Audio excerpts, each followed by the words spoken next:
कुछ को पता है, कुछ को नहीं पता। जरा ध्यान से सुनिए, इसको कहा जाता है द बाम्बू स्टोरी। एक बाम्बू का जब पेड़ लगता है, ठीक है, क्योंकि बहुत सारे बच्चे मुझसे ये कहते हैं, सर हमने बहुत मेहनत की, हम 3 साल से मेहनत कर रहे हैं, 5 अटेम्प्ट से मेहनत कर रहे हैं, 7 अटेम्प्ट से मेहनत कर रहे हैं, प्लीज इस बाम्बू स्टोरी को दिमाग में सेट कर लो और जीवन भर के लिए अप्लाई कर लो। It is the bamboo story. Sir क्या होता है ये? सर ये जो बाम्बू स्टोरी है, इसमें सबसे पहले एक बाम्बू को जब आप लगाते हैं, bamboo tree, right, bamboo tree को जब आप लगाते हैं, उसको कंसिस्टेंटली पहले 5 साल सिर्फ पानी देना पड़ रहा है। एक भी दिन अगर आप मिस कर जाते हैं पानी देना, उस बाम्बू को एक भी दिन अगर आप पानी नहीं दिया, तो वो पेड़ पूरा सूख जाता है। बाम्बू को पहले 5 साल सिर्फ कंसिस्टेंटली पानी देते रहना पड़ता है, और 5 साल में वो सिर्फ और सिर्फ 1 फुट बढ़ता है। कितने फुट? 1 फुट। और अगर आपने 5 साल ये कंसिस्टेंसी दिखाई उसको डेली पानी देने की, विदाउट थिंकिंग कि ये बढ़ क्यों नहीं रहा, बढ़ क्यों नहीं रहा, बढ़ क्यों नहीं रहा, 5 साल बाद अगले 3 साल में वो बाम्बू 90 फुट तक पहुंचता है। कितने फुट? 90 फुट तक वो बाम्बू पहुंच जाता है। पहले 5 साल ग्रोथ कितनी हुई? 1 फुट। बचे हुए 5 साल में कितनी हो गई? 89 feet. Sometimes you get the result of patience. समझ में आई बात? तो हो सकता है 4 अटेम्प्ट, 5 अटेम्प्ट, 6 अटेम्प्ट, बुक देख करके ऐसा लगे 8 साल है तो पढ़ा हुआ है, हर तरफ से हार जाओ, हर एक की सुन लो, जिसका चेहरा पसंद नहीं उसकी पीठ देखनी पड़े। बात समझना बहुत गहरी है। जिसका चेहरा पसंद नहीं उसकी पीठ देखनी पड़े कि भैया ये आदमी भी एटीट्यूड दिखा रहा। कोई बात नहीं, कई दोस्त बनेंगे इस जर्नी में, कई दोस्त बन के निकल भी जाएंगे। आपने सिर्फ एक चीज फॉलो करना, you choose your right path. कोई दिन तो ऐसा होगा कि जिस दिन आप इस बाम्बू के 5 साल को मीट, क्राइटेरिया को मीट करके 89 फुट्स ग्रो करोगे। मैं आपको एक बात बताता हूं, और इसी के तहत मैं फेल हुआ था। मैंने इसको इंस्टाग्राम पे भी शेयर किया है, मेरे इंस्टाग्राम पे भी मैंने इसको शेयर किया है। मैं फेल हुआ, और मेरे जो खास दोस्त थे जिनके साथ क्लास में बैठ करके बहुत मस्ती की थी, मतलब एकदम भयानक मस्ती। मस्ती भी किस लेक्चर में? जिसमें लोग बात करने को डरते। समझ में आया? लास्ट बेंच पर बैठ करके मस्ती की है उस लेक्चर में। समझ में आ रही बात? बाकी सब पास हो गया, मैं फेल हो गया। उस टाइम फेसबुक बहुत चलता था, मैंने जा करके अपने आप को मोटिवेट करने के लिए एक बात लिखी थी, यही चीज मैंने इंस्टाग्राम पे भी डाली। I failed in this examination, all my friends are passed. It's okay. I have extended 6 months of my student life. ये लाइफ भी हर एक को नहीं मिलती। It's okay to fail. It's okay. Just recall the bamboo story. कि हो सकता है किसी को 5 साल लग जाए, किसी को 3 साल लग जाए, किसी को 2 साल लग जाए, कोई फर्स्ट अटेम्प्ट में भी क्लियर हो जाए। पॉसिबल है। पेड़ एक जैसे नहीं होते। क्या बोला बेटा मैंने? पेड़ एक जैसे नहीं। यही अरेका पाम पेड़ होगा, वो बहुत स्पीड में ग्रो करेगा, धूप दिखाए बगैर ग्रो कर देगा। ये होते ब्रिलियंट स्टूडेंट्स जिनका अपना तरीका है पढ़ने का। कुछ नहीं पढ़े तो भी साले पास हो जाते। समझिए, आप समझिए, हर पेड़ एक जैसा नहीं होता, हर पेड़ का तरीका अलग होता है। तो आप अपने आप को, आपके घर की सिचुएशन को कभी किसी के साथ कंपेयर नहीं कर सकते। Stop doing this. You are doing injustice to a fabulous person, that is you. आप इनजस्टिस कर रहे हैं किसी और के साथ अपने आप को कंपेयर करके, क्योंकि आपकी जो सिचुएशन थी शायद उसकी वो सिचुएशन ना रही हो। आपके साथ जो लाइफ ने किया, हो सकता है उसके साथ हुआ हो या ना हुआ हो सकता है आपसे बुरा भी हुआ हो, कोई बहुत बड़ी बात नहीं है। पर हर पेड़ की ग्रोथ वैसी नहीं होती। समझ आ रही है बात? कुछ वो पेड़ होते हैं जो घरों के अंदर में स्पेशल ट्रीटमेंट मिलता है, तुलसी। कुछ वो पेड़ होते हैं जिनको कोई ध्यान भी नहीं देता, कैक्टस। पर इसका मतलब ये नहीं कि कैक्टस में क्षमता नहीं है बढ़ने की, रेगिस्तान में भी। समझ आ रही है ना बात? ना ही ये तुलसी में क्षमता है कि हर एक के घर की तुलसी हमेशा ग्रीन रहे। ये भी बात समझ के चलिए। समझ में आ रही है बात? है ना? जब एक चेस का गेम खेलते हो तो कई बार चेकमेट भी होना पड़ता है, पर इसका मतलब ये तो नहीं ना कि चेस खेलना ही बंद कर दो। हम भी कई बार गिरे, अब भी गिरते हैं। कोई बैच होती है बहुत सक्सेसफुल होती है, कोई बैच होती है नहीं होती, पर इसका मतलब ये नहीं होता कि हम मेहनत करना छोड़ दें। That's a frequent part of life. Come on, accept it. That's a frequent part of life, you have to do it. और कई बार थका हुआ फील होता है, मरा हुआ फील होता है, फील लगता है क्यों कर रहे हैं, बार बार अपने ऊपर क्वेश्चन आता है, क्या सच में मेरे को ये करने की इच्छा है क्या? मन खराब हो जाता है, पढ़ने की इच्छा नहीं होती, एक्सेट्रा एक्सेट्रा एक्सेट्रा। हर बार अपने आप को सिर्फ एक बात कहे कि समय आएगा जब तुम ये चीज करोगे, जब तुम ये चीज करोगे, उस लेवल पे पहुंचोगे, उस जगह पे पहुंचोगे। जिस दिन 2 बच्चों में से एक बच्चा रिजेक्ट हुआ था, जितना दर्द एक अटेम्प्ट लगने का उतना ही होता था, बिकॉज वो बच्चा मेरे को जज कर रहा था जो खुद सीए नहीं है और मैं सीए था। I hope you are understanding this. आज भी जब फाउंडेशन का नया बच्चा आता है, पहला सवाल पूछता है, सर डेमो मिलेगा क्या? इमेजिन, इमेजिन जिसने इनकम टैक्स का आय नहीं पढ़ा, want to test a person जो दिन भर में ये 4 बार पढ़ा रहा है। इमेजिन करना यार, तू लॉजिकली सोच के देख, टेस्ट तो हमारी आज भी चालू है। बता भाई, we all are in the same game at different level, we all are in the same game at different level. हो सकता है, बट मेरे एक बात बता, मेरे दोस्त कुछ पास हो गए, ठीक है, जो दोस्त पास हो गए कंपनी में जॉब करने पे लगे, 52,000 पर मंथ, 60,000 पर मंथ पे जॉब पे लगे द देन टाइम। बहुत बुरा लगा था। वो थ्री इडियट्स में बताया ना, आप फेल हो जाओ इतना गम नहीं होता, कौन दोस्त पास हो जाए तो साला और गम होता है। अब जो दोस्त पास हो गया वो तो सीए बन गया था, वो तो अपने आप को ऐसा चौड़, समझ आ रही है बात, चौड़ में दिखा रहा है। अपन फिर 6 महीने लाइब्रेरी में घसा रहे हैं, फिर अटेम्प्ट आया, अपन फिर फेल। वो बंदे को मिला इंक्रीमेंट 1 साल बाद, उसका सैलरी पहुंच जाता है 70,000 80,000 रुपए पर मंथ। ईमानदारी से बहुत घटिया लगता है। इस दोस्त से दोबारा मिलने की इच्छा नहीं होती, क्योंकि आपका दोस्त जब आपके लेवल पे होता है आप मिलने की इच्छा रखते हो, फिर उसकी दोस्त दुनियादारी भी बदल जाती है। अपनी तो लाइब्रेरी वाले, 1 साल लगा, 1 साल लगा, अपन भी कोई तकलीफ नहीं, अटेम्प्ट दिए, फेल हुए, फिर अटेम्प्ट दिए, फेल हुए, फिर एक समय आया जब अपन पास हुए। पास होने तक के सामने वाले भाई का पैकेज हो चुका था, पास होने तक के सामने वाले भाई का पैकेज हो चुका था करीब करीब 70 से 80 हजार रुपए, रहने के लिए एक फ्लैट था एंड डिफरेंट चीजें। अपने पास क्या, कुछ नहीं। स्टोरी सुनिए अच्छी से, क्योंकि आप लोग बहुत डाउन दिख रहे हैं। मुझे लगता है शायद मैं आज आपको भी मोटिवेट नहीं करूंगा तो गलत हो जाएगा। पढ़ाने का तो ठीक है, मैं जानता हूं, मैं आपको बोलूंगा आप हक से भाई समझ के मेरे को आधा घंटा और दे दोगे, उसमें कोई बहुत बड़ी बात नहीं है, बट समझना सर। फिर अपन ने पढ़ाना शुरू किया, यहां पे फिर स्ट्रगल चालू हुआ, क्योंकि टीचिंग में पहले दिन से पैसा नहीं होता। टीचिंग में पहले और 5 साल आपको देने पड़ते, फिर गेम चालू होता। जब तक मेरे को 3 साल हो गए, मैं 10-15 बच्चे पढ़ा रहा, 20 बच्चे पढ़ा रहा, 25 बच्चे पढ़ा रहा, बहुत हो गया, 100 बच्चे पढ़ा रहा। बैच टू बैच डिफर करता है, बराबर है। जिस इंटर की बैच में हमारे पास ये ह्यूज नंबर होता है, वो फाइनल तक आते आते यहां हो जाता, क्योंकि पासिंग परसेंटेज उतना हो जाता।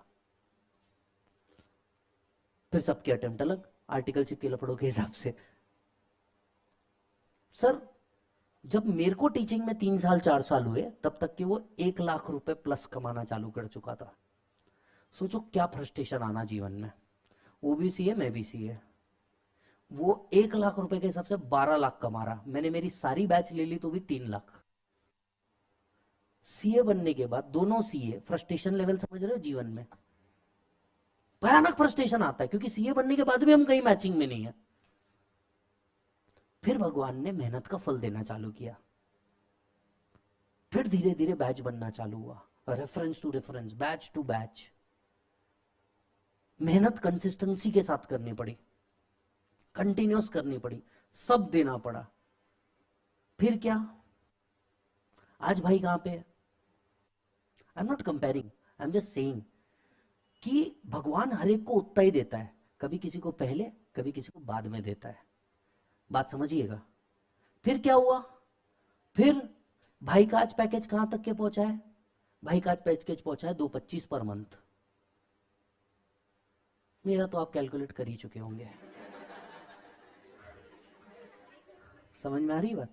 भाई का पैकेज पहुंचा है 225 पर मंथ, अपना ईएमआई है 4 लाख का, सिर्फ घर का। समझ में आई बात। अब एक बात बताओ, जब आज हम एक दूसरे को कंपेयर करते हैं, पॉइंट समझिएगा साहब, किसी के पास कुछ प्लस ज्यादा, किसी के पास कुछ प्लस कम, डिग्री उसके पास भी हुई, मेरे पास भी हुई, घर उसका भी मेरा भी, सब्सटैंशियली हम दोनों के पास चीजें सेम है। किसी के पास बैंक अकाउंट में कुछ प्लस, किसी के पास कुछ माइनस है। पर भगवान ने मेरे साथ इनजस्टिस किया क्या? नहीं। पेशेंस टेस्ट जरूर किया, पर इनजस्टिस नहीं किया। उसके साथ भी इनजस्टिस नहीं हुआ। समझ आ रही है बात। उसके पास भी वो सब कुछ है जो मेरे पास है, शायद मेरे पास कुछ एक्स्ट्रा है तो मैं वो एंजॉय नहीं कर पा रहा। सपोज कर लीजिए मेरे पास एक फार्म हाउस है तो उसके पास नहीं है, पर मेरा भी फार्म हाउस को मैं यूज तो कर ही नहीं पा रहा ना। He gets still. अब देखो, अगर मैं ये बोलूं उसके पास है मेरे पास नहीं है, फ्राइडे नाइट भाई पार्टी करता है, सैटरडे संडे ऑफ, खैर छोड़ो, अपना संडे का क्या इश्यू है? संडे को लेना है, उसको बाकायदा दुनिया भर की पेड लीव मिल रही, ये लीव मिल रही, वो लीव मिल रही, अपने का तो लीव का ही सवाल नहीं है। समझ आ रही है बात? बट फिर ये दो चीज नहीं दी, बट देन हम दोनों कभी किसी कैफे में जाए, nobody knows him apart from his company, but वहां पे जब मैं पहुंचता हूं कोई ना कोई बच्चा मिलता ही है, सर एक सेल्फी। हर एक को हर चीज नहीं मिलती, किसी को कम, किसी को ज्यादा मिलती, किसी को जल्दी, किसी को लेट मिलती। पर लगभग मैं एक बात बताऊं, भगवान किसी के साथ ना इनजस्टिस नहीं करता, उसकी मेहनत की चीज उसको जरूर देता है। किसी को जल्दी मिलेगा, किसी को लेट मिलेगा। आपको लेट मिल रहा है इसका मतलब ये नहीं कि आप में कैपेबिलिटी नहीं है या आप कर नहीं सकते, बस आप में पेशेंस की कमी है। और ये आपके साथ नहीं, ये हर नए यूथ के साथ है। सी, आपके और हमारे जनरेशन में एक डिफरेंस एज का तो है ही, 7-8 साल का, बट एक और बड़ा डिफरेंस है, हमें हमेशा से सिखाया गया है पेशेंस, क्योंकि हमने वो एकदम टेक एंड जमाना नहीं देखा। आज आपके हाथ में हर चीज, इनफैक्ट किसी चीज का पार्सल भी 15 मिनट में है। हमारे टाइम पे यही चीज, आज तुमको कुछ भी करना है तुम ऑनलाइन करते हो, हमने यही एरा जा करके लाइन में खड़े रह करके देखा है। टेक सभी भी देख ही रहे, बात समझिएगा। सिचुएशन सभी के साथ वही रहती है यार, हर एक टाइम पे ये होता है। कई बच्चे ये बोलते हैं आप लोग के टाइम पे सीए इजी था, हमारे टाइम पे देखो कितना कर दिया गया है। Hello, you are talking about CA, ये कभी भी इजी नहीं था। हो सकता है कुछ लोगों को 10वीं 12वीं से इजी लगे, पर आप ये सोचिए ना, उनको ये इजी इसलिए लग रहा है क्योंकि उनने मेहनत करी होगी। किसी को लग रहा है, किसी को नहीं लग रहा है, कम ऑन, कोई गलत नहीं है, सब अपनी जगह सही है। इट जस्ट दैट तुमको अपना देखना है। तुमको क्या करना है बेटा? अपना देखना है, और मेहनत करो, कुछ फर्क नहीं पड़ता। समझ लेना एक बात को, मेहनत करते रहो, और हमेशा द बाम्बू ट्री स्टोरी याद रखो। पहले 5 साल हो सकता है अभी आपको मेहनत लग जाए, कुछ लोग आपसे जल्दी बड़े हो जाए। द अरेका पाम, तुलसी, जिसको बहुत अच्छा ट्रीटमेंट मिले, घर में पूजा मिले, अगरबत्ती मिले, सब मिले, है ना। किसी को हो सकता है सब कुछ मिले, कि वही कृष्ण थे जो सब कुछ मिला, वही राम भी थे जिनको सब छोड़ना पड़ा, बट बने तो दोनों भी भगवान ही। बात समझिएगा साहब, बहुत डीप थी, बने तो दोनों भी भगवान ही। समझ में आ रही है बात? तो यही चीज आपके साथ भी है। हो सकता है आपको महलों का राज मिले, या हो सकता है आप में से कई लोगों को वनवास मिले, पर at the end of the day जब आप कंप्लीट करेंगे, बनेंगे आप भी वही। समझ में आई बात? बनेंगे आप भी वही। सिर्फ एक बार भक्ति तो करके देखो यार, ईमानदारी से। ठीक है, इट्स ओके, फेल हो जाना डेस्टिनेशन नहीं है, या पास हो जाना भी डेस्टिनेशन नहीं है। ये ताश के पत्तों की तरह है, जो जीतेगा वो भी फेंकेगा, जो हारेगा वो भी फेंकेगा। समझ लेना बात को। आप सिर्फ मेहनत करने पे फोकस करो, पास और फेल ये कभी फोकस मत करो। और 1 मिनट एक बात आपसे वापस पूछना चाहूंगा, जब इस कोर्स में आए थे, ये तो आप सभी जानते थे ना ये इजी नहीं है, फिर आज इस पे रोने का क्या लॉजिक है? ये कभी इजी नहीं था, आप सबको पता था। आप ये बात बोलिए कि आपने कहीं लीनियंसी दिखाई है, और आप खुद जानते, किसी को बताने की जरूरत नहीं कि आप कहां गलत थे। हर एक को, आप सबको पता है कि आप लोग कहां गलत हो, किसी और के बताने की जरूरत नहीं, तुमको पता है तुम कहां गलत हो। तुमको पता है तुम्हारे अंदर प्रोक्रेस्टिनेशन है, आज नहीं कल कर लेते, अभी नहीं तब कर लेते, ये नहीं वो कर लेते। तुम सबको पता है कि तुम अपने ऊपर की रिस्पॉन्सिबिलिटी सिर्फ दूसरों पर ढकेलना जानते हो। उसका हो गया था इसलिए ऐसा हो गया, घर में ऐसा हो गया था इसलिए ऐसा हो गया, भाई का ऐसा हो गया था इसलिए ऐसा हो गया। भाई का कुछ हो भी गया था, तुम कितनी देर गए रे? घर में कुछ हो गया था, तुम कितनी देर खड़े रहे? तब भी तो तुमने यही बहाना बनाया था, मेरा अटेम्प्ट है। और आज जब अटेम्प्ट की बारी आई तो तुमने घर का बहाना बना लिया। Except this, you just failed because of your self, no one else. ना कोई टीचर, ना कोई एकेडमी, ना parents, nobody, it's the you. Pass होने की जीत अगर सर पे रखते हो ना, तो फेल होने का ताज भी सर पे लेके चलना पड़ेगा, चाहे वो काटो भराई क्यों ना हो। जब फाउंडेशन पास हुए थे तब तुम्हारे मुंह पे क्या निकला था मालूम है? भाई मेरे को टीचर का तो कुछ समझा ही नहीं था, मैंने सेल्फ पढ़ के किया है। अच्छा, हर एक ने हमने ये बात कही है, मैंने भी, अग्री करोगे नहीं करोगे, हम सब ने ये बात कही है, but this is not the right story, you know it, yes और नो, समझ में आई बात? सो जस्ट फोकस, डरो मत, और come on, accept this as it is, enthusiasm में आओ और कंप्लीट करो, do more of practice and less of learning, गलत काम